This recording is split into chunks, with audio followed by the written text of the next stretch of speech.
the Mets, meet the Mets. Step right up and greet the Mets. Bring your kiddies, bring your wife.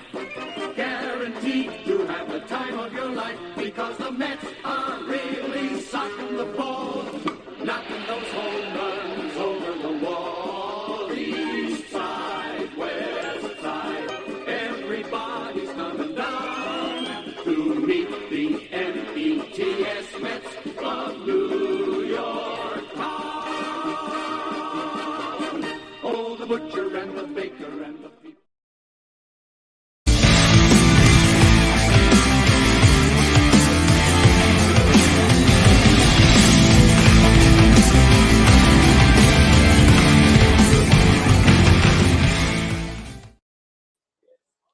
What's up, Mets fans? Welcome back to another Mets Hot Stove Live with almost all of the Mets Roundtable crew. We got Hayden here. We got Chris here. Nelson had something to do last minute, but if he is able to come in, he's always welcome, of course. So, guys, another Mets Hot Stove. Winter meetings were embarrassing. Ohtani surprisingly went to the Dodgers, but more of a shock was the $700 million, and more of a shock today, and we'll get into Ohtani as the news just popped up as we get into the other Mets topics, but this is important in where it relates to any team that really wants to spend money, like if the Pittsburgh Pirates actually find money in their couch and they want to actually spend on a player, they can do deferred money, and $68 million per year is deferred each year from the $70 million annually for Shohei Ohtani. So a $2 million per year salary for Ohtani. It's about $43 million that's going to go against their luxury tax because of the way it works out interest and tax-wise. But that's a ton of money saved off the total luxury tax. And I think that's a huge problem. I think Paston retweeted about that specific rule, that it's allowed to do it as long as the player and the owners agree to it. But Chris, I want to start with you when it comes to, and we'll start saying what up to everybody. But I want to start with you when it comes to this. If you're Steve Cohen, they put in a new luxury tax just for Steve Cohen. Yet the Dodgers, who apparently only ones that knew that rule, I'm assuming Major League Baseball buried this rule in the last page. But the Dodgers figured it out, and good for them. But this should be good news for any team that is looking to get any player that costs any amount of money. But in regards to this, what were your thoughts about this? It's crazy. It is crazy, and if I cut out at any point, I apologize. I'm on the last day of my vacation, so shout out the chat to everybody watching. This is just an absolute bombshell of news that we just got, because regardless of what side of the fence you're on in terms of the Yamamoto signing and spending that much money for a free agent that's never stepped foot on an MLB mound before, this directly hurts the Mets' chances of getting him. The Dodgers are essentially punting or delaying the inevitable rebuild that they're going to have to go through in terms of their payroll after Ohtani's tenure there in Los Angeles. And I agree with you. It's not great for the game. And if the Mets were to attempt to, work this kind of deal with a top free agent, I can guarantee you the MLB might try to move mountains in terms of canceling that sort of process happening. Now, Jeff Passan did pull up the specific article that does mention that being the case and the Dodgers, allowing the Dodgers to do so. I find it hard to believe that Steve Cohen and all of Steve Cohen's advisors didn't know about this sort of kind of rule that was buried in the books. I would think that the Mets front office has people working those sort of MLB rule books, doing their due diligence in terms of if the Mets really wanted to replicate a deal like this that we see for Ohtani. But that's neither here nor there. Let's talk about the obvious in terms of how this directly impacts Yamamoto to the New York Mets. Well, we know Yamamoto grew up a Dodger fan. We know that they need immediate starting pitching help. And if they're willing to forego those years, 2034 to 2043, when those deferred payments for Ohtani start to kick in, then we can only imagine giving an 8-year deal to Yamamoto north of $300 million is certainly within the realm of possibility for the Los Angeles Dodgers. Now, it took incredible work for Ohtani to be able to sort of accept that deferred money and sort of, I guess, open the door for the Dodgers to go after those bigger name free agents to help their championship window grow exponentially during these 10 years. But it is sort of a damper. It puts a damper on the day of myself and our immediate chances. Now, what do you do if you're Steve Cohen? This has to be the next step here. Like, this is your pivot point. Do you, if you're David Stearns and Steve Cohen, wait around for Yamamoto to make his decision, or do you aggressively pursue other names like your Jordan Montgomerys, your Blake Snells, your Seth Lugos? Do you pivot hard? Your Shota Imanaga, shout out, that's my sports in the chat, basically mentioning them, crafty lefty. I honestly, personally, was confident in the Mets' ability this morning to get Yamamoto. I dropped a short on my channel on that, but now hearing that news, given the background of Yamamoto and him being a Dodgers fan, etc., and this new flexibility that they have with the payroll, I am seriously, if I was the GM, I would seriously consider pivoting hard and sort of foregoing that sort of decision. Now, I'm not saying the Mets are out by any stretch of the imagination, but the whole time, and Andy Martinez specifically, the whole entirety of the MLB reporting world has made this Yamamoto sweepstakes about the Mets versus the Yankees. That is the narrative the media has wanted to push this whole time. It hasn't been the case from the start. It's been up to the Giants, the Dodgers, the Mets, and the Yankees. It's essentially a 4-team race. The Toronto Blue Jays could swing in, swoop in, and flex their muscles in terms of the money. But if Yamamoto has any sort of geographic preferences, I highly doubt it's Toronto. No disrespect to Toronto, I just don't see that happening. They got used in those Ohtani sweepstakes as leverage. We all know that.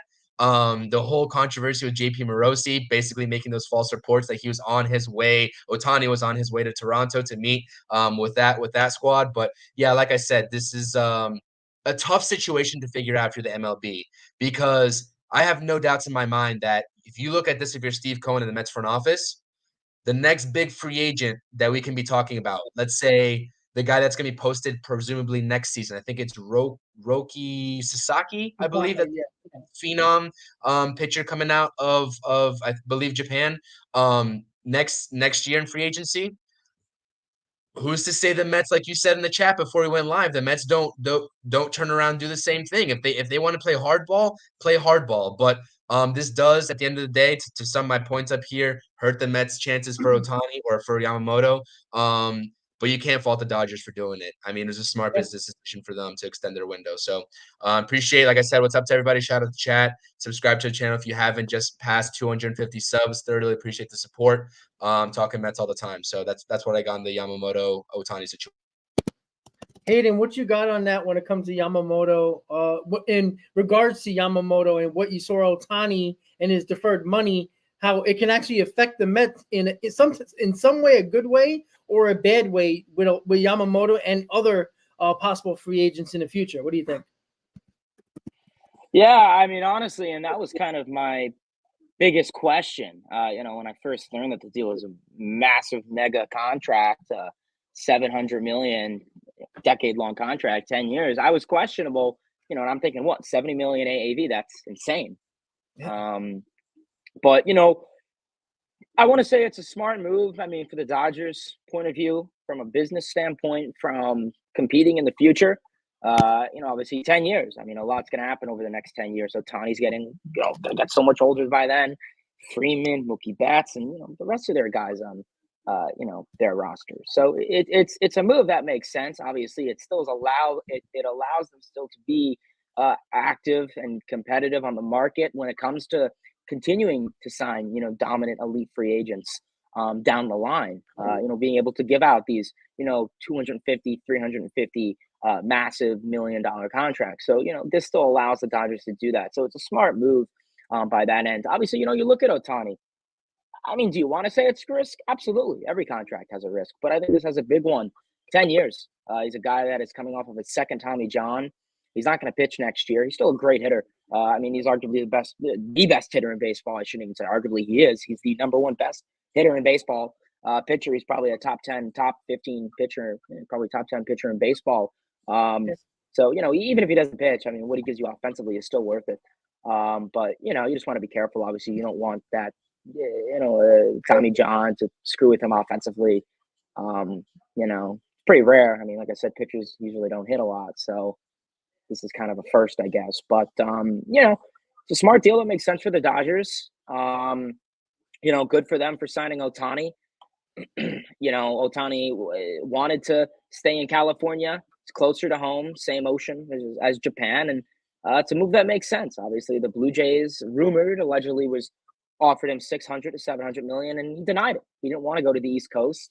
He wanted to stay in California the whole time. And, now he's pretty much, 45 minutes, an hour from his old stadium. Correct me if I'm wrong. I'm not familiar with the geography out there, but, it makes sense.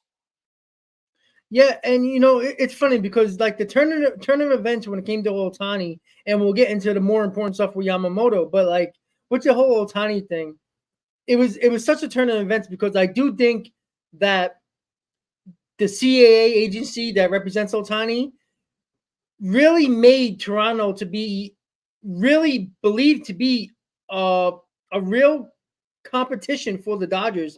And I think the Dodgers, look, if the Dodgers could have went just to 550 million, they would have went to 550 million. They went to 700 million because of the fact that they got very nervous that he was going to go to Toronto. If that was with the agency fooling everybody and the Dodgers fell for it, well, that's on the Dodgers. But again, it worked out to the fact that, they got all this deferred money. But yeah, I think it's going to be a huge problem when the next CBA comes up and the new negotiations. There are going to be a lot of problems with a lot of owners, and that's including Steve Cohen, because they put in a new luxury tax for Steve Cohen because of how scared everybody was about the money he can spend.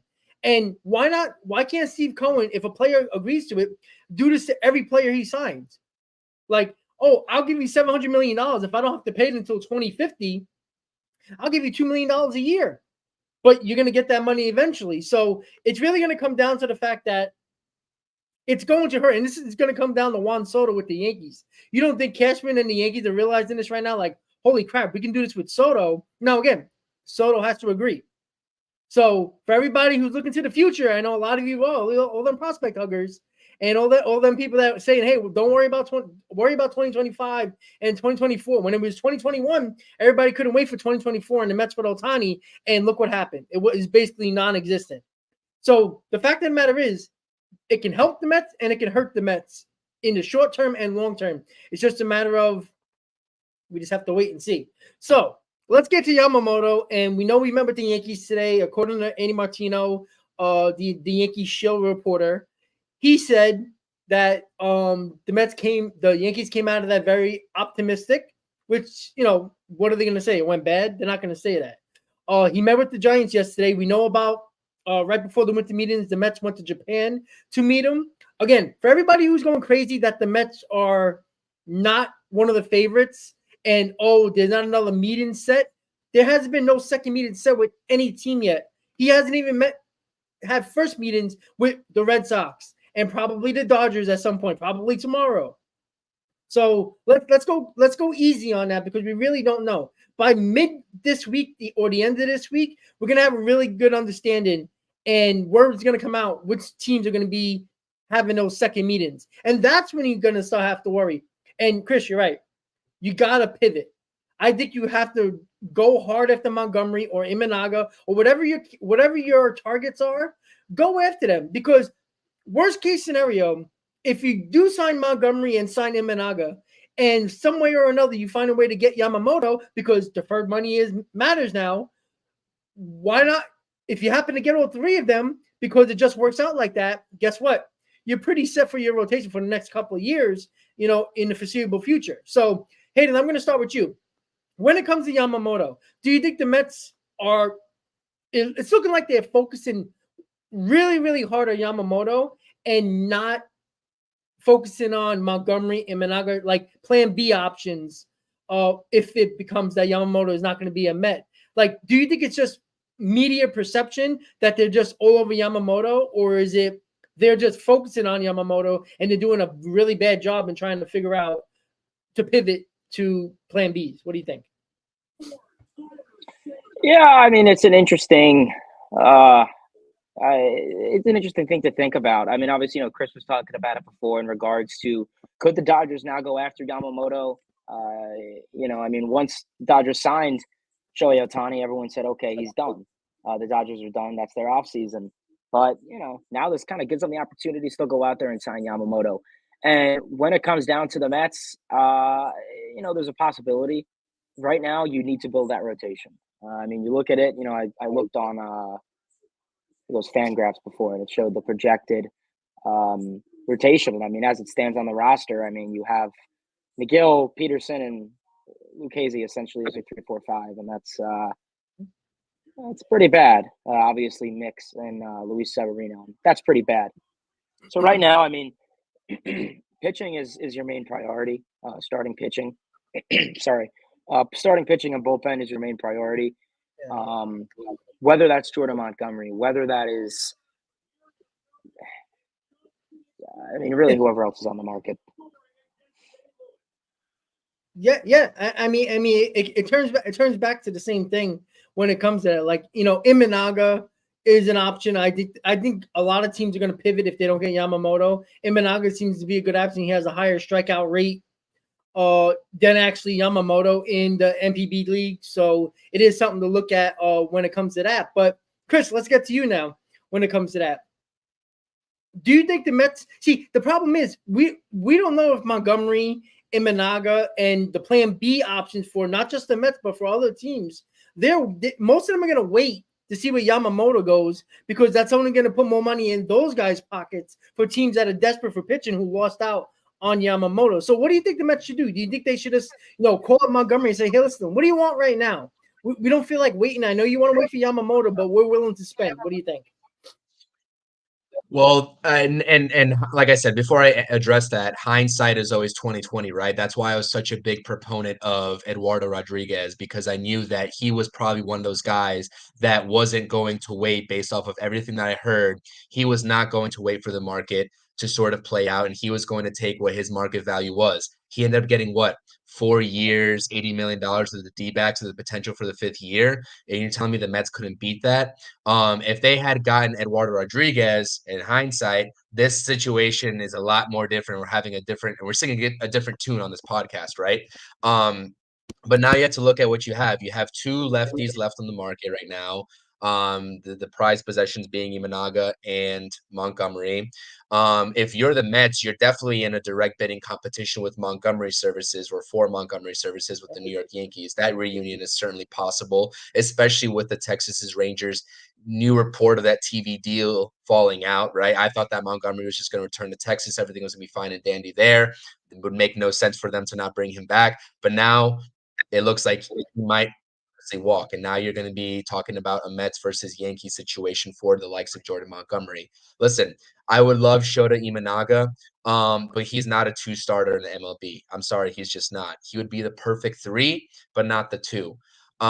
So like you said, and like we've been saying this whole time here, you have to pivot. That's why addressing the starting rotation was something that I was stressed was utmost important. To sign that one guy. If you wanted to wait for Yamamoto, you could do so, but fill in that 3rd spot right away, and the Mets would have had a different discussion there. But you look at it now, like I said, Yamamoto's still not outside of the realm of possibility. It'd actually be quite funny because I think that this Dodgers move directly is them stating that they are going to offer Yamamoto the bag. Like, that's them indirectly telling the rest of the league, you done messed up, and we are going after Yamamoto now, regardless of what it takes. So it's a funny situation, and like you said with the Juan Soto, alluding to Juan Soto and waiting for him in 2025 free agency. Anybody in the chat that's been watching my podcast on my channel knows that I was stressing the importance of not letting him go to a team like the Yankees that could lock him up for the future and not let him hit free agency. So like I said, it's never a certainty of situations when you look forward to these free agents hitting the market. It's never a certainty. We've been talking about Ohtani. We've been talking about a guy like Machado that got the extension in the Padres. We talked about Soto. And what realistically is going to be left for the New York Mets. We'll see. There's been reports saying Lucas Giolito, those back filler rotation guys, are also on the table. Listen, I'm going to be honest with you. I don't want Lucas Giolito on this team. He's not a difference maker whatsoever. And he's not 2019 or 2017 Lucas Giolito whatsoever. Seth Lugo is a different story. I'll take a flyer on him. But the likes of Imanaga, Montgomery, and Yamamoto now, those top three guys that are presumably left on the market. Anyone could talk about Blake Snell. That could be a pivot point as well. But with what Blake Snell is going to want, I'm not really comfortable. And I've already said too, like before this whole situation with the Dodgers, that I wasn't comfortable paying Jordan Montgomery those 7 years, whatever amount of money he's going to want, because 7 years based off of Jordan Montgomery's sample size just doesn't do it for me. That doesn't make me comfortable. But if you're the New York Mets, you have to, like, that. It's not no longer a luxury of getting both Yamamoto and Montgomery now. It's you have to get one of those guys if you're the New York Mets. And I don't think they have the luxury of turning down a potential 7-year deal for Jordan Montgomery given his age. I just don't think that that's a possibility unless they really do plan to trot out in 2024 a projected starting rotation like Hayden was saying, which I highly doubt this team's going to do. You would have to think that the trade market is also a very big open, possibility now. Like free agency, we can talk and sit here till we're blue in the face talking about free agency and these top pitchers that are either off the market now or still on the market. But we haven't talked once about the trade market and how that could also be a pivot point for the New York Mets. Dylan Cease reemerge in conversations with the White Sox and see what it's going to take for them. I know the Braves were in on him too, potentially talking about swinging a deal for Dylan Cease. Go hit up the White Sox. What do they want for Dylan Cease? Corbin Burns, a lot of rumors chatting around Milwaukee if he's going to be on the market. You might have to not prospect hug like a lot of people in this fan base like to do, and you might have to give up a top prospect, but you really have to decide what you prioritize. Do you want this Mets starting rotation to be competitive in 2024, or do you want to see how a prospect may or may not pan out at the MLB level? It's a decision you have to make, and this is why David Stearns gets paid the big bucks. I think on every single podcast I said this is why David Stearns gets paid the big bucks, and we don't as of yet, because these are decisions that are more advanced than just, oh, let's go get this guy because he fits the 2024 needs. It's not as simple as that if you're the Mets front office. I tweeted that out earlier today. If you missed it on my Twitter, go ahead and check me out there. It's not as simple as that. The Mets have to not only think about 2024, they have to think about 2025. They have to think about who in the back end of the rotation is going to be in that rotation versus who's going to be in the bullpen, like your Lucchese's, your Butos, etc. You have to think about the prospects coming up and how they fit into the scheme, your Vazels, your Christian Scotts, your Tidwells. There's so much more at play than just what the free agent market has to offer. And that's where a lot of people don't understand. So, like I said, Yamamoto, are the Mets still on him? Yes. It's a 4-team race in my mind right now for Yamamoto between the Dodgers, Giants, Yankees, and Mets. At the beginning of today, if you ask me who's leading those sweepstakes, I would say it's the Mets. If you ask me right now at this point in time, as I'm talking to you, who's leading those sweepstakes, it's the Dodgers, 100% with the news that we just got. So it remains to be seen, man. And it is interesting. And what we seem to forget, and people talking about deferred money, he still took the most total dollars from the Dodgers. Like we forget that part too. Like it's still $700 million. He still took $50 million, supposedly more than the Blue Jays offered. So the whole total contract was more. So it's not like he took less to go to the Dodgers and put the deferred money in the contract.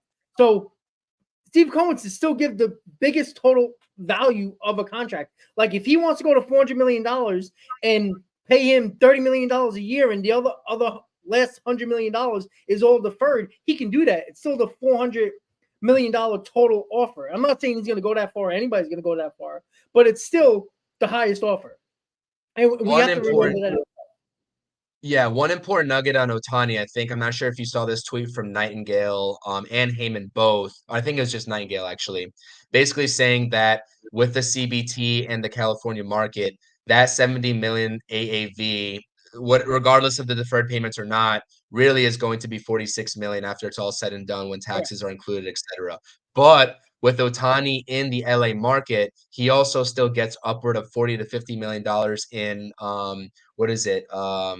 sponsorship money, advertising money, something of that nature. So like I said, him coming from Japan to MLB, that his marketing dollars come, like it gets split up between all the teams. Ohtani gets a piece of that, basically NIL stuff, name, image, and Absolutely. situation. Yeah. And that's the thing that, like, I'm not saying that can't be done in New York as well, but that's what makes LA such a great competitor in terms of the actual market, and that's what you also have to consider as well. Like, regardless of what the face value of these contracts, at the end of the day, Steve Cohen can offer a bag.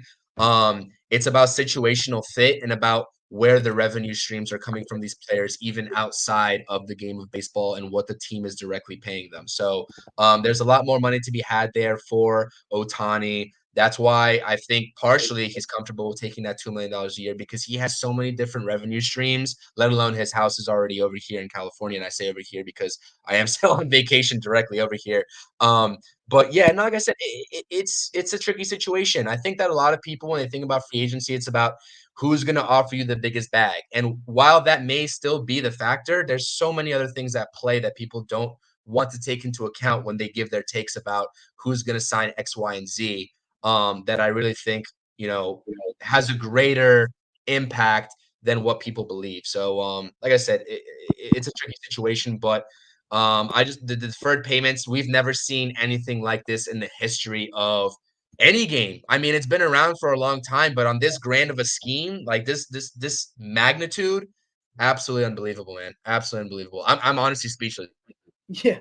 And I want to bring up something from the chat. Richard talked about that the Mets didn't make an offer to JT Realmuto, Springer, and Bauer. JT Realmuto, yes, but Alderson also said to you when they signed James McCann that they thought JT Realmuto was going to get a lot more than he actually got from the Phillies. So it wasn't that they didn't give an offer. Alderson went the McCann route because he thought it was a better overall value, which was stupid. But that was Alderson. And you got to remember, Cohen came in on a contingency. The reason why the owners voted for him to be an owner of the Mets was that he said that they just thought that Cohen was going to come in and spend all the money in the world. The owners didn't want that. So he would have never got voted in to be an owner and get the approval if he didn't have somebody at the realm, which was Sandy Alderson, that can calm expectations, calm things down, and not make Cohen spend like a drunken sailor. Remember, that's why Alderson was still here. And they did make an offer for Bauer. He used the Mets for the Dodgers. And on top of that, Springer, Alderson didn't want to go that extra year on that Springer deal, and that's when he went to Toronto. So let's not act like they didn't offer anything. That wasn't the case. The fact of the matter is, people will want the Mets. But listen, the Mets also have to start winning as well, right? There's a reason why the Yankees, the Dodgers are always destinations, because they're a winning, consistent organization. Maybe not World Series every year, but they're a team that makes the playoffs every year, win 90-plus games every year. And that's just obvious. Like, the Mets can't go in and say, hey, we're a winning organization, because Yamamoto should slap him in the face, because it's not true. But let's not act like the Mets can't turn it around, because at one point, the Dodgers were the Mets, if we all forget. But when that new ownership group took over the Dodgers, they did exactly what Steve Cohen did. They bought a lot of bad contracts. They signed a lot of older players so they can develop their farm system. And then when they finally got their farm system to where they wanted to, they started to spend their money a little bit more wisely on a little bit younger players and use their farm system to help their overall Major League Baseball team. So let's not act like the Dodgers for the last 30, 20 years, 15 years, were just constantly winning. Like, go back to the 06 Dodgers, 7, 8, 9, 10, 11, 12 Dodgers. I mean, they were buying contracts. They were signing people that were much older because that was what they were doing, because their farm system wasn't ready. So it took them years to build up that farm system. This is only year 4 of Cohen. This is not year 15 of Cohen, when, we all might be married by then, when Cohen, might actually figure it all out. This is year 4. So we have to calm down with that situation. Like, we act like Cohen's been here for 13 years and it's been the same old, where he spends a couple of years and then spends badly and doesn't spend a lot of money in 1 year. It's not the case. If you go back to the new ownership, when the Dodgers took over that ownership group, they did exactly what Cohen's doing. And Cohen always said he's trying to replicate the Dodgers, being the East Coast Dodgers. That's exactly what he's doing. With the farm system being a complete disaster, He had to spend money to win. Now, in my in what I said, and I said this many times on my streams before, when Cohen came in was the perfect time to go through a complete rebuild of a team and an organization. But the fans did not want that. That was not going to be, was not going to go over well with fans. Now it looks like they should have done that. But you know what? It's kind of too late to do that. That's why when you talk about retooling and being competitive in 2024 is because they told you this core, McNeil, Alonso, Nimmo, those guys, Lindor, those guys are going to be a core. They already said that. They gave Nimmo a big ass contract. They gave McNeil a decent contract. They paid for Lindor. Alonso's probably going to be next. That's the core that they're going with. You can't rebuild with guys that are 30 years old. It's not happening because when you get better, what are they going to be? 34, 35, and you got to go through the same process of trying to find a core once again. So if anybody wants to chime in on that, please. Two things that I don't think that people are realizing. One, Hayden said it, like it's a big risk, right, to do this because not only are you dwindling your championship window to 10 years, you're foregoing the next 10 years after that in terms of building a competitive roster, you would presume, with this deferred money.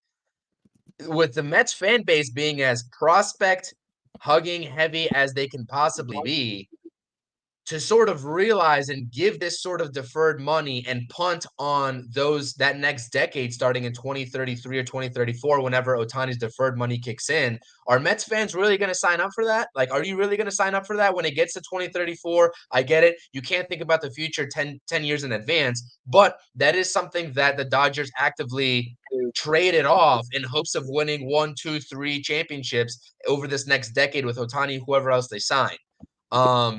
That's first and foremost. And then the second point that I wanted to make was I kind of forget what the second point was now that I lost my train of thought about that thing too. It was something that you directly said, and I forget about that. But I'll let Hayden go, and I'll definitely think of that. Get it, Hayden. Yeah, I mean, listen, I guess like to kind of say it again, like I said before, smart move. The Dodgers are focusing on the present. They're not focusing on the future. And listen, they don't care about their Bobby Bonilla 2.0 day in 20 years from now. They're focusing on 2023, 2024, 2025. They're really focusing on their short-term window, probably consisting of 3 years. That's what they're focusing on. They're not focusing on the future. And there's probably some clause or something in the CBA that talks about deferred money. I wouldn't be surprised if there is. It's definitely going to be discussed at the next CBA. So my knowledge isn't really common. I mean, you have some guys, like we said, Bobby Bonilla, obviously now Shohei Ohtani. So it's not very common, but I wouldn't be surprised if teams now take advantage of this. We saw Soto got traded to the Yankees. He's not extended. I wouldn't be surprised if, Steinbrenner and Cashman go about this route. I wouldn't be surprised if whoever signs Yamamoto goes about this route. They sign him to a $300 million, $400 million type contract, and they only get 10, 20, 25 in a short window, and then they get more afterwards. I mean, that's kind of a short term. They're kind of just thinking on the short term rather than the long term. So, whether the Dodgers are going to do that for Yamamoto, I mean, that's only going to make 10 years from now much worse. So, yeah. Yeah, and yeah, Chris, I'm sorry. What I did remember what I was going to say, because you said this exactly when Nelson was on the stream, I think about a month ago, talking about the Braves and Dodgers. Everyone's saying, oh, the Dodgers are proven winners in the chat. Outside of the Mickey Mouse 2020 championship, what have they won to make them an attractive destination? What have they won? They're competitive each year. I'll give them that. And they're more competitive than the Mets this year. I'm not going to objectively state otherwise. But realistically, in terms of actual playoff series won, World Championships won, what have they won outside of 2020? That's it. What have they won? So what makes them an attractive destination? They spend, they do it consistently, and they're always in it and competing, right? But they haven't won anything. They haven't won anything. So, like I said, that was my only point because I see a lot in the chat. Oh, the Dodgers are proven winners. This, that. What have they won? That's what I'll rebuttal with, honestly. Yeah, and you're 100% right about that. And I talked about this with the Dodgers many, many times. I said this many times when I used to fight with the Dodger fans all the time. You got to remember, the last time the Dodgers won prior to 2020 was 88. They were going on 30-plus years of not winning the championship either. And that was a lot of years of spending. And again, we keep on going back to the same thing. Look what Cohen did in his first couple of years. Guys, you got to go back to when the new Dodger ownership group took over the Dodgers. They did Cohen's doing exactly what the Dodgers group did when they first came in. They spent a ton of money on older players, build up the farm, didn't really make any trades, try to compete, made the playoffs a couple of times. Sometimes they didn't. Then they got rid of the older players when their farm system got a little bit bigger. And it was year 4 or 5 when the ownership group has taken over, when they actually started to make a lot of turnover with prospects and then making some bigger sign-ins with guys that can be complementary to the younger kids. It takes about 4 to 5 years when it comes to that situation. And Cohen tried to win just like the Dodgers did when they first came in with the owners. They spent a lot of money to try to go for it. Again, I have no problem with that. But if Cohen would have came in here with all his billions of dollars and says, listen, I know we can spend a lot of money, but it's not sustained success. We're gonna rebuild this whole team. And that would have meant trading Jacob deGrom at the time. That would have been trading maybe a couple of other guys that would have been fan favorites. Alonso was up for about 2-3 years from now, so I don't think they would have been trading him. But a lot of the guys that, Zach Wheeler could have gotten traded, stuff like that, if he was still on the team. A lot of things could have happened differently if Cohen would have said, I'm not spending, we're rebuilding, and that's what it's going to be. You know how many Met fans would have not bought season tickets, not spent money, been pissed off? Almost all of them. So we go back to the same thing. Steve Cohen is not stupid. He might be new to baseball, but he's not an idiot, right? He knows enough when it comes to being smart, when it comes to value of players and spending a ton of money. He's not perfect. He's going to make mistakes. He already did. But you know what he did in the same year where he realized he made a mistake? He fixed it by buying prospects in the trade deadline last year. And again, it's not perfect. It's not the way you do it, but he basically rebuilt the farm system in about a year and a half when it came to Billy Epler's drafts and buying a couple of prospects from last year at the trade deadline. So again, I'm not saying there that the Mets are going to win a World Series next year, but again, did anybody remember how excited we were for 2015 going into that season? Because it was supposed to be another season of transition. And they made the World Series just based on one trade at the deadline. So, if the 84-win team can make the World Series and the 90-win team can win the World Series, the Mets aren't that far away. And again, the Dodgers fans, the Dodger team that everybody just seems to think they win every year to win the World Series, when the Astros have been a lot more of a quote-unquote dynasty than the Dodgers, let's be honest. They failed a lot more they have been having higher payrolls than the Mets for a while.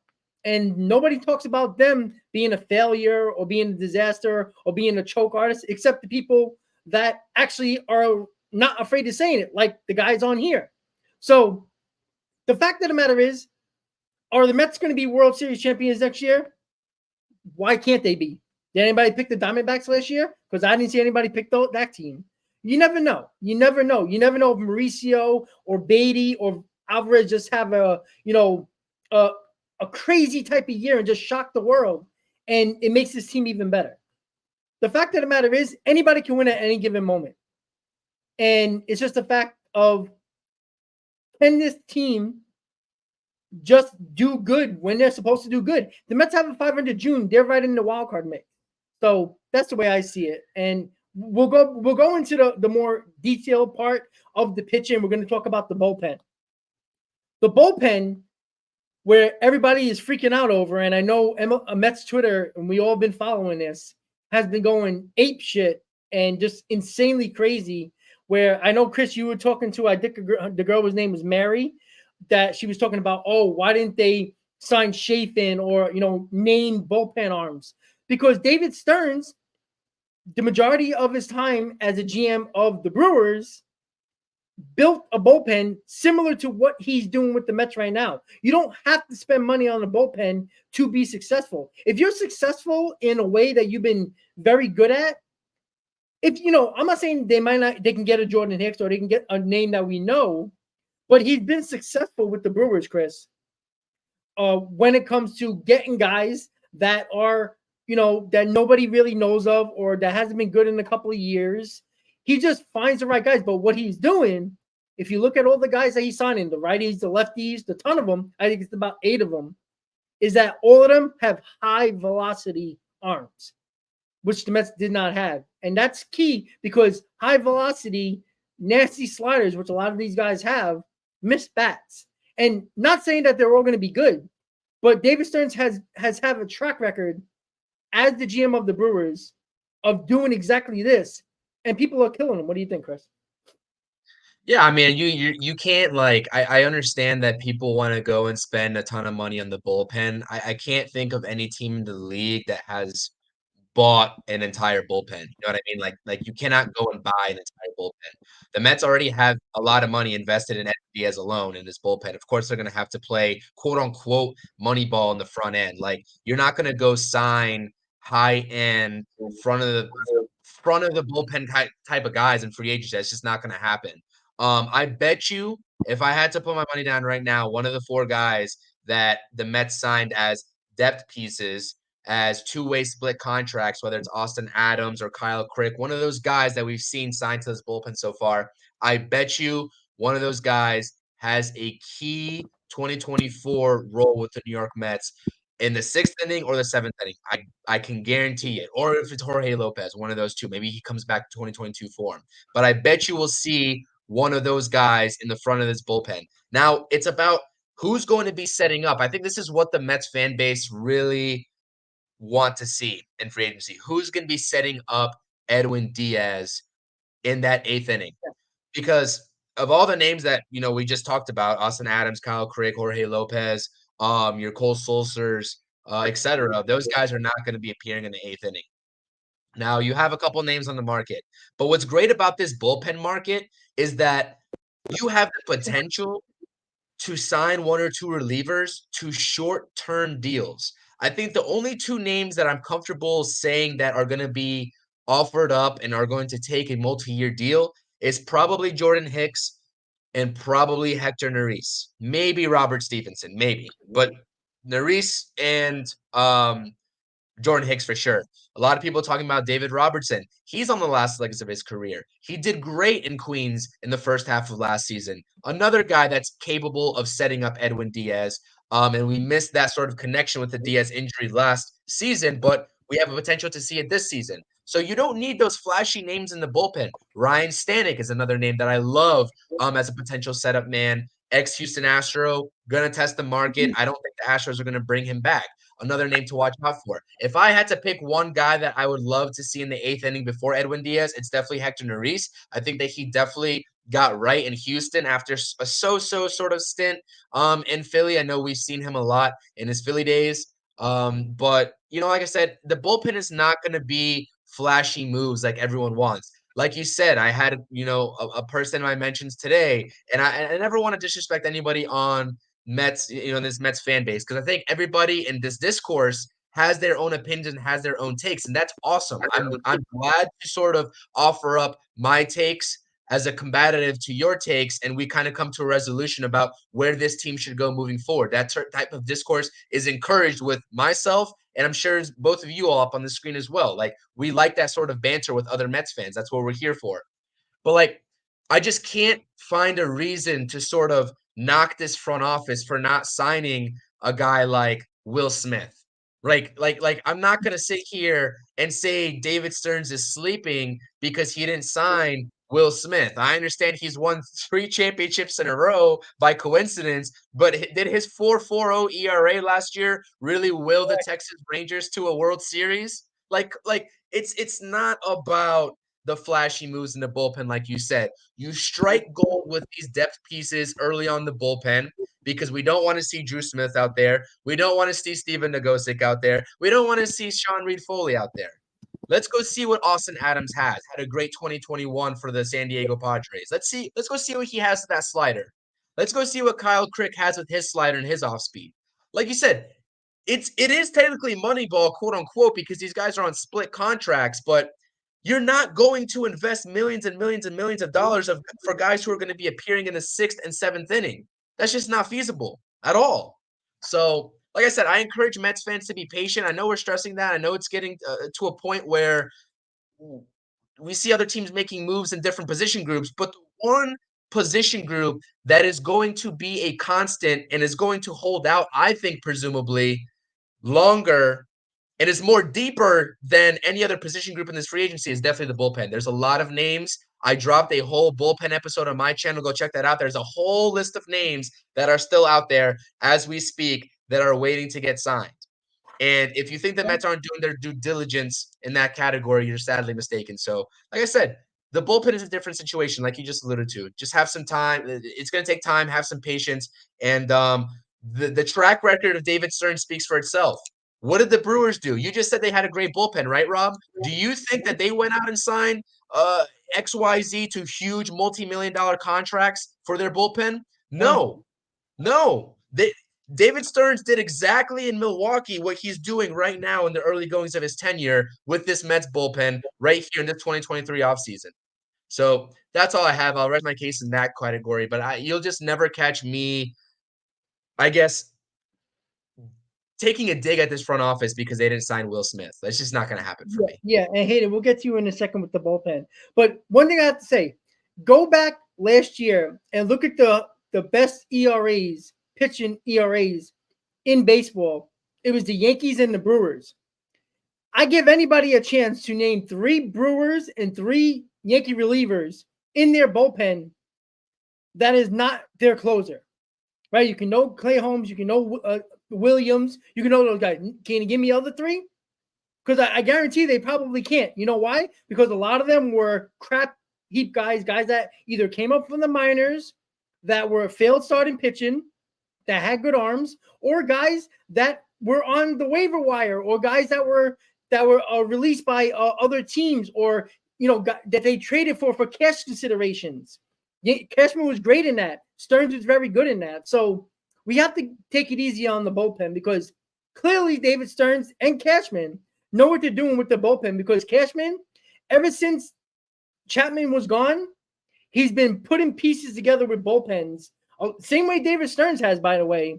But yet nobody talks about that because it's kind of the let's not talk about this situation until the players are actually bad because everybody wanted Aaron Luke back. How did he do with the Angels?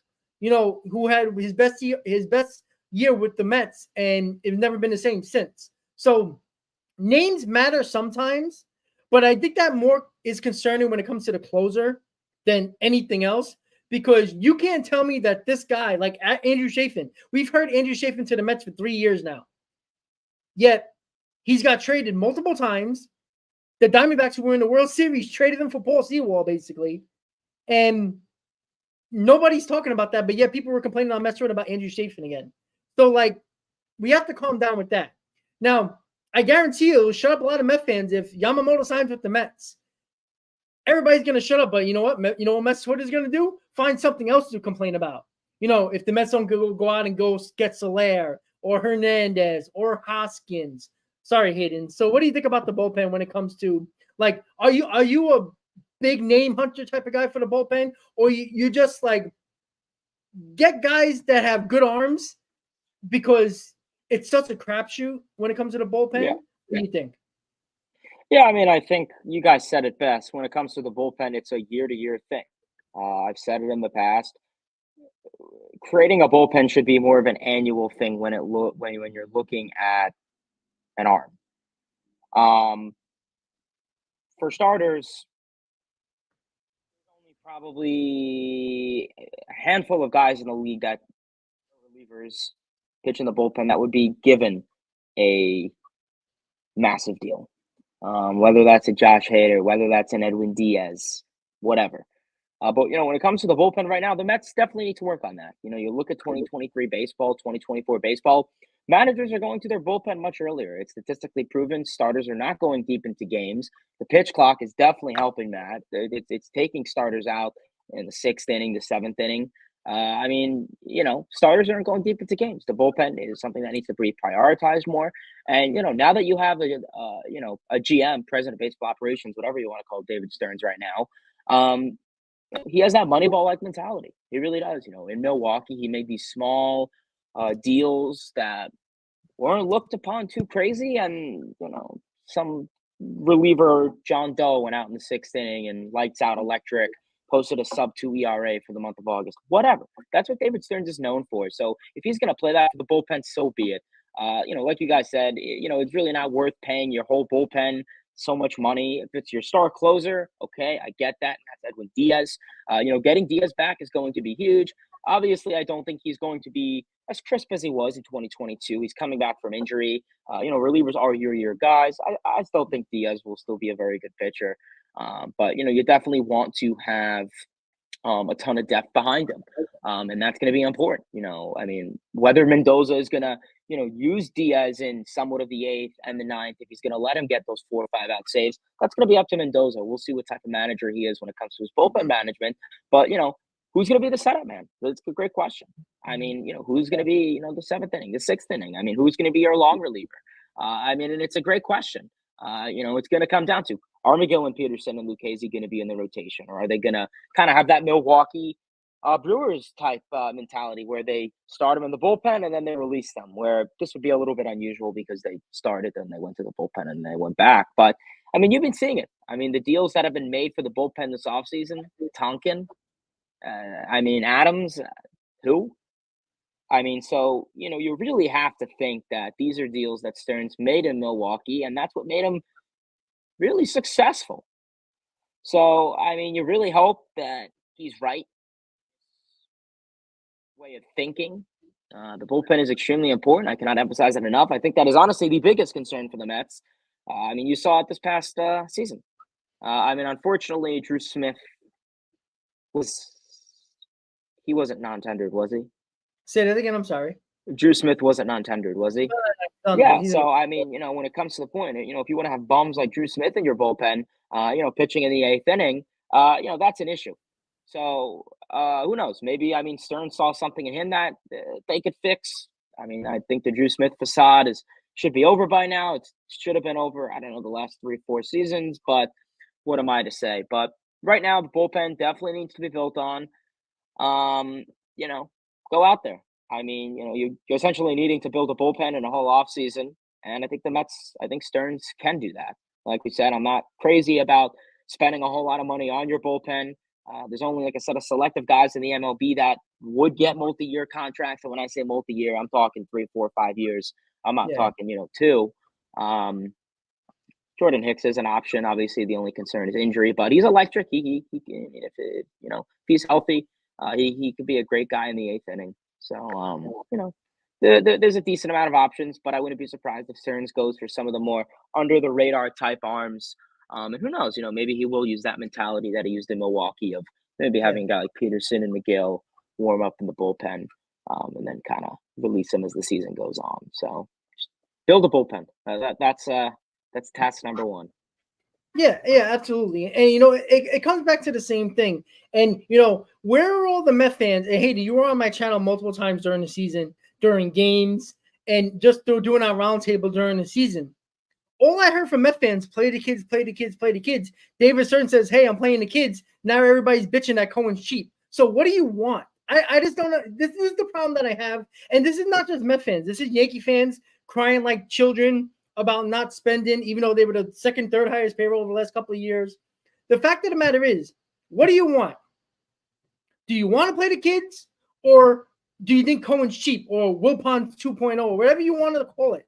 Because you can't have it both ways, because there is not enough positions on the field to play all the kids and then spend money on position players as well. It doesn't work like that. Like, I think we're falling into this weird situation where you want to see the kids play, but you also want the Cohen to spend money. Well, you can't have it both ways.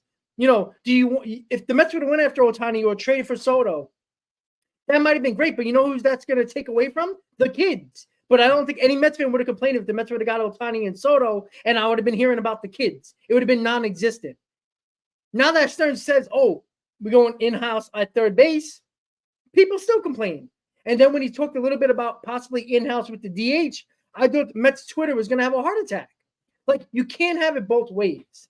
Like, there's a combination. The Mets already have their combination, right? At one point, Alonso, Nimmo, McNeil were farmhands, were prospects, right? Now that they're a part of your core and have been established players, you're supposed to put other guys around him in from free agency, from trades, like a Lindor, putting it with the core. That's what they're doing. Just because the Mets have been losing, how about blaming the guys on the field? You know, the core that everybody seems to love. And that's the problem. Anybody can pop in at any moment. Like, this is the problem that I have. Because we're losing with the core that everybody seems to love. Oh, we can't lose Nimmo. Oh, we can't lose Alonso. What winning have we done with those guys? And yes, I'm going to bring that up. I haven't brought that up in a while. But we've lost a lot with these guys. And it's not all their fault. I'm not saying it is. But when the moment gets tough and the big moments happen, where are those guys? Because that's the problem that I'm having. Everybody falls in love with the face of the franchise, Pete Alonso, and Brandon Nimmo with his smile, and Jeff McNeil, hard-nosed player. And yet we act like they've won anything because they have not. If anybody wants to jump in. Yeah, I will say, I don't know. I mean, that is certainly true 100%. Before I get into that, I will say, just based off of the bullpen discussion that we were having, you have essentially what, 13 designated pitchers that are going to be on the roster when the 26th man comes out come opening day. If you go with the 6-man rotation, you have room for 7 relievers, if I'm doing my math correctly. You have Edwin Diaz. You're going to have Jorge Lopez there. You're going to have Drew Smith. That's already 3 of your 7 relievers. You have those depth signings to fill out the rest of the 4, but you also don't, like, we've now talked about a guy like Joey Lucchesi coming out of the pen, a guy like Buto, who looked pretty decent down the stretch of 2023, potentially coming out of the pen as well. So there's a lot of options, internal options already in the Mets organization. David Peterson, when he comes off the shelf, what's going to happen with him? What's going to happen with McGill? Who rounds out this 6-man rotation? Are you going to sign a Lucas Giolito to be your 6th starter? Like, there's so much more at play here than just realizing that the Mets' bullpen doesn't have what it takes right now. We are still waiting to see how the merry-go-round sort of forms. And that is both internal, in-house already with the options that are presented, and external with the free agent / trade market. That's first and foremost. Secondly, 100% agree with you. I have preached patience with the New York Mets, and I've given this front office credit and the benefit of the doubt, but you're absolutely 100% correct. This core really, in its, I guess, limited time, if you think about Lindor, when Lindor came over, right, being part of that core, hasn't won anything. There's been nothing that seriously materialized into anything serious outside of that 2022 playoff appearance. So the unwillingness to move a guy like Jeff McNeil in this fan base is absolutely asinine to me. I don't understand that if you get a deal that could fill a bullpen spot for more of a front end guy, a setup guy, why you wouldn't put a Jeff McNeil in that discussion. Like, I'm not saying you do it just to do it and get McNeil out of here, because I still value Jeff McNeil as a player, but it bothers me when Mets fans aren't at least open to that discussion. At least be open to that discourse and that conversation, instead of saying, no, we need to keep Jeff McNeil with Brandon Nimmo, with Lindor, with Pete Alonso. Like, there's a lot of different ways that we can work this. Do I still believe, and that's the ultimate question in terms of if you're a Mets fan, do you believe in this current core to potentially go and win you a World Series with the proper pieces around them? And that core being McNeil, Nimmo, Lindor, Alonso. Those 4 guys in the lineup at the same time. You can throw in Alvarez there too, those 5 guys, because I think we all know we haven't touched on Alvarez's potential extension and what he's asking for with the Mets, but those 5 guys, are you confident the Mets can win a World Series around those 5 guys? I can't say that the Mets won't win a World Series with those guys. I am confident in those guys. I think it's going to take a perfect storm, and it takes outside factors to happen to put themselves in a better position, right? Because you can win 101, 105, 110 ball games in a regular season. If you falter in the playoffs, you're donezo. We've seen it with the Braves last season. We've seen it with the Dodgers time and time again. But are you confident? And this is the one question that I will say my piece on, and also just challenge the chat to give their piece on. Are you confident in those guys that I just named as the Mets core? If your answer to that is no, then you cannot say that we can't trade a Pete Alonso in the future for whatever sort of mega return that a team is willing to give up for Pete Alonso. Because I don't want Pete Alonso to be traded, but if the return is undeniable at that point, you're not confident in the core of your front office, then you have to have those discussions. So, like I said, it's a conversation to be had. We wouldn't be doing our due diligence as Mets fans if we didn't hold ourselves accountable and true and have that uncomfortable discussion, because I don't think anybody in their right mind would look at Pete Alonso and his production power-wise and say, we need to trade that guy. But when it comes to looking at the Mets as a whole, as a picture of a team, it becomes a different discussion whether that guy alone is going to be able to take this team to the promised land of where we need to go. So a lot of moving parts, and this is not a one size fits all. This is not. And this is going to be a debate as old as time. We had the same debate with Jacob deGrom, like you said earlier in the stream. What happened with Jacob deGrom? And people were thinking that, oh, the Mets are not going to retain him as a free agent. And sure enough, they didn't. The Mets could have gotten some pieces out of Jacob deGrom, but they believed in that core. And I truly believe the Mets were going to re-sign him and try to at least re-sign him, but it just didn't work out. But that's exactly the same conversation they had with Jacob deGrom that they're about to have with Pete Alonso, etc. So, yeah, like I said, that's just my piece on that whole core conversation that you got into and my take on it. You gotta challenge yourself as a Mets fan to at least ask yourself that question. Yeah, and Hayden, your final thoughts here when it comes to this, and we'll get everybody else's final thoughts to end this up. Hayden, I know you got to run. Give me your final thoughts, your prediction with Yamamoto, and whatever else you have in regards to the Mets.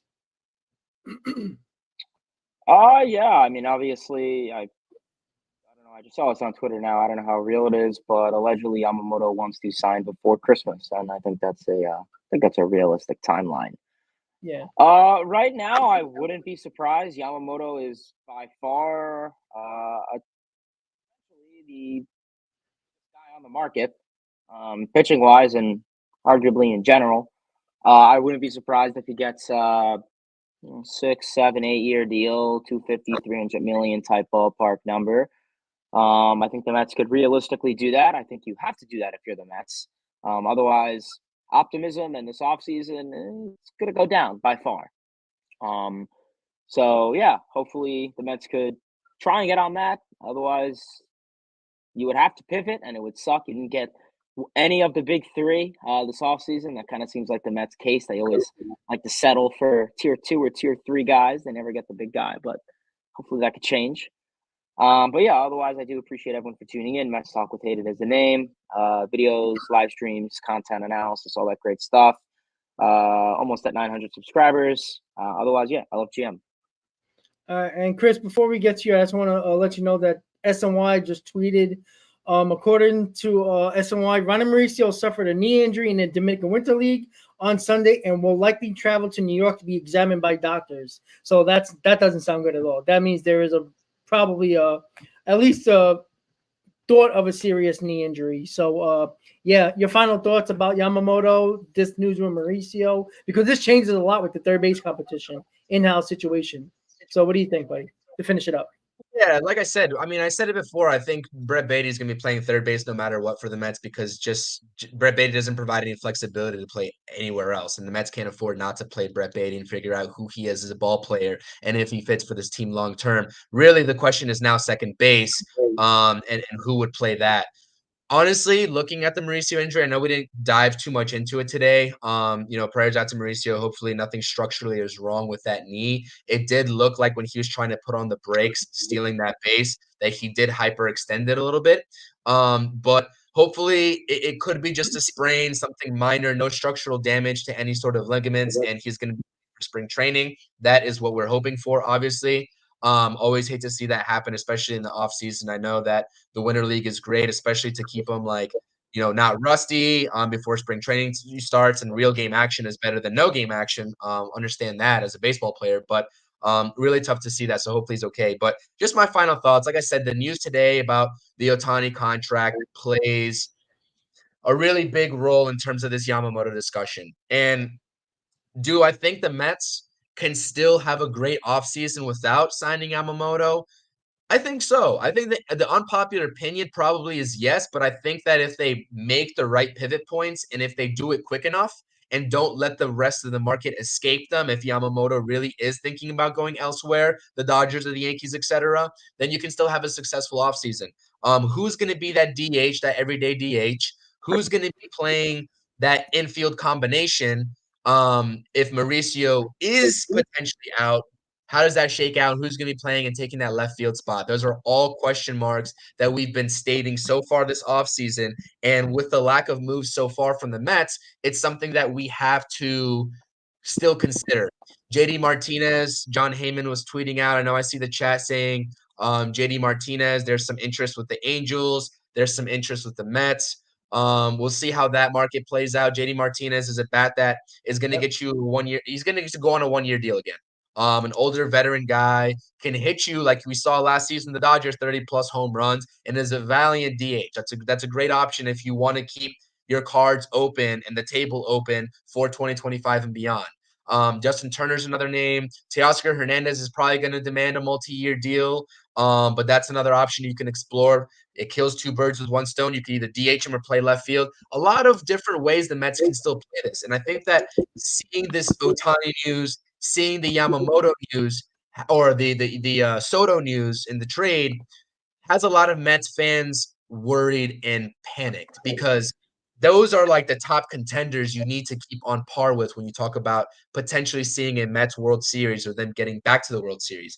The Dodgers, the Yankees, the Braves, etc. Those type of top tier teams you have to think about.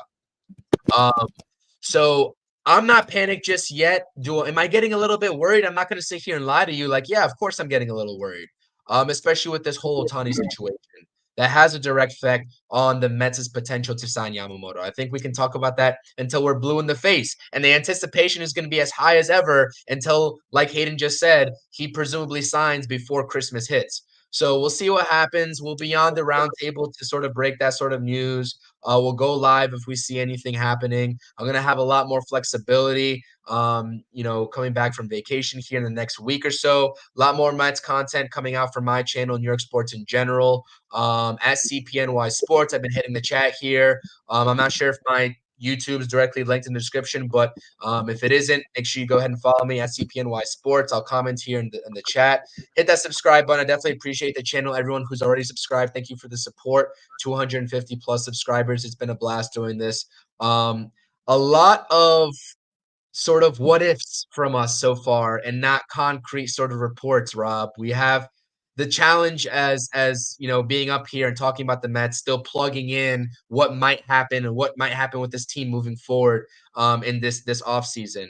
Hopefully the Mets give us some concrete answers in terms of some signings very shortly. That would be great because a lot of our ideas are just spitball ideas until the Mets actually do something, right? We can sit here until we're blue in the face saying, let's pivot to Montgomery. Let's pivot to Blake Snell or whoever the Mets want to pivot to. But who knows? Maybe the Mets are still confident given what their insider knowledge has about Yamamoto and his decision-making process. Maybe he does really see Queens as a good fit. Maybe he does want to be a 1-2 with Kodai Senga because outside of really, I mean, you say Walker Buehler, but that Dodgers rotation without Yamamoto in the picture looks a little shaky. It's not the most solidified rotation over there in LA as well. I know that they just got Ohtani and he'll be slotted into 2025, but they still have to worry about their 2024 rotation. So we'll see how it plays out. Appreciate it.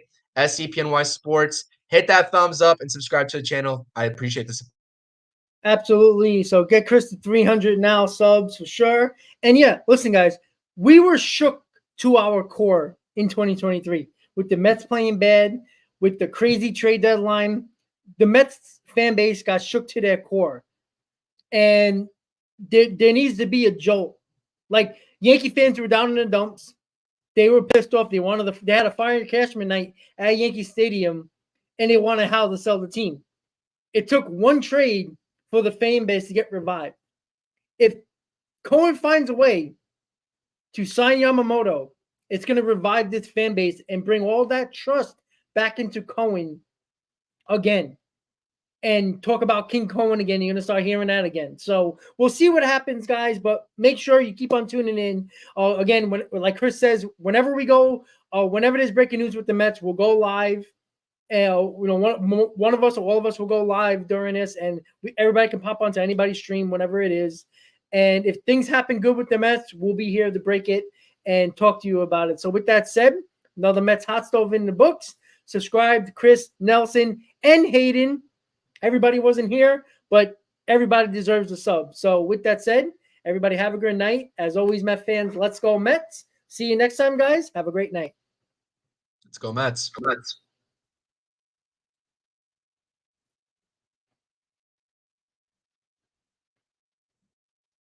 Butcher and the baker and the people on the streets, where do they go? To meet the Mets! Oh, they're hollering and cheering and they're jumping in their seats. Where do they go? To meet the Mets! All the fans are true to the orange and blue, so hurry up and come.